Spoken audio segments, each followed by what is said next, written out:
वैदिक पंचांग दिनांक 17 अक्टूबर 2025, दिन शुक्रवार, विक्रम संवत 2082, गुजरात महाराष्ट्र अनुसार 2081, शक संवत 1947, आयन दक्षिणायन, ऋतु शरद ऋतु, मास कार्तिक मास, गुजरात महाराष्ट्र अनुसार अश्विन मास, पक्ष कृष्ण, तिथि एकादशी सुबह 11:12 तक, तत्पश्चात द्वादशी, नक्षत्र मघा दोपहर 1:57 तक, तत्पश्चात पूर्वा फाल्गुनी, एवं शुक्ल 18 अक्टूबर रात्रि 1:49 तक, तत्पश्चात ब्रह्म, राहु काल सुबह 10:57 से दोपहर 12:24 तक, सूर्योदय सुबह 6:36, सूर्यास्त शाम 6:11, दिशा शूल पश्चिम दिशा में।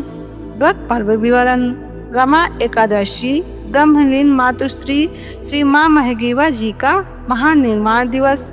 गोवत्स द्वादशी तुला संक्रांति पुण्यकाल सुबह 10:02 से शाम 5:46 तक। विशेष: हर एकादशी को श्री विष्णु सहस्रनाम का पाठ करने से घर में सुख शांति बनी रहती है। राम रामेति रामेति रमे रामे मनोरमे सहस्रनाम तातुल्यम राम नाम मुरानने। एकादशी के दिन इस मंत्र के पाठ से विष्णु सहस्रनाम के जप के समान पुण्य प्राप्त होता है। एकादशी के दिन बाल नहीं कटवाने चाहिए। एकादशी को चावल व साबूदाना खाना वर्जित है। एकादशी को सिम्मी सेम न खाएं, अन्यथा पुत्र का नाश होता है। जो दोनों पक्षों की एकादशियों को आंवले के रस का प्रयोग कर स्नान करते हैं, उनके पाप नष्ट हो जाते हैं। वैदिक पंचांग रमा एकादशी 17 अक्टूबर शुक्रवार को रमा एकादशी है। रमा एकादशी ये व्रत बड़े बड़े पापों को हरने वाला, चिंतामणि तथा कामधेनु के समान सब मनोरथों को पूर्ण करने वाला है। स्रोत ऋषि प्रसाद। वैदिक पंचांग धनतेरस 18 अक्टूबर 2025 शनिवार को धनतेरस है। कार्तिक कृष्ण गुजरात एवं महाराष्ट्र अनुसार अश्विन त्रयोदशी के दिन को धनतेरस कहते हैं। भगवान धन्वंतरी ने दुखी जनों के रोग निवारणार्थ इसी दिन आयुर्वेद का प्रागट्य किया था।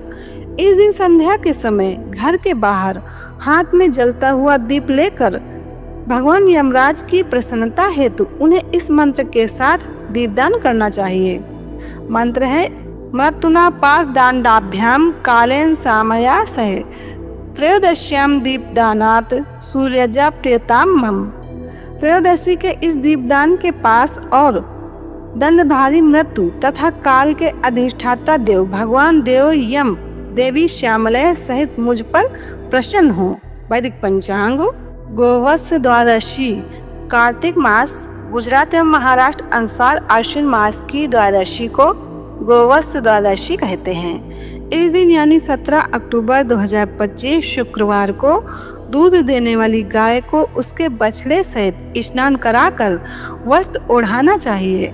गले में पुष्पमाला पहनाना, सींग मढ़ना, चंदन का तिलक करना तथा तांबे के पात्र में सुगंध अक्षत पुष्प तिल और जल का मिश्रण बनाकर निम्न मंत्र से गाय के चरणों का प्रक्षालन करना चाहिए।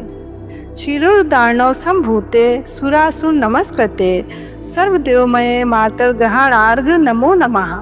समुद्र मंथन के समय क्षीर सागर से उत्पन्न देवताओं तथा दानवों द्वारा नमस्कृत सर्वदेव स्वरूपिणी माता तुम्हें बार बार नमस्कार है। पूजा के बाद गौ को उड़द के बड़े खिलाकर ये प्रार्थना करनी चाहिए। सुरभितम जगन मातर देवी विष्णु पदे स्थिता सर्वदेवमये ग्रास्यम मया दत्त मिमम ग्रश तथा सरमये देवी मातर माँ अभिलाषितम सफलम कुरु नंदिनी। हे जगदम्बे, हे स्वर्गवासिनी देवी, हे सर्वदेवमयी, मेरे द्वारा अर्पित इस ग्रास का भक्षण करो। हे समस्त देवताओं द्वारा अलंकृत माता नंदिनी, मेरा मनोरथ पूर्ण करो। इसके बाद रात्रि में इष्ट ब्राह्मण गौ तथा अपने घर के वृद्ध जनों की आरती उतारनी चाहिए। वैदिक पंचांग संपादक अंजनी बहन नीलेश ठाकर। वैदिक पंचांग प्रकाशित स्थल सूरत शहर गुजरात। वैदिक पंचांग,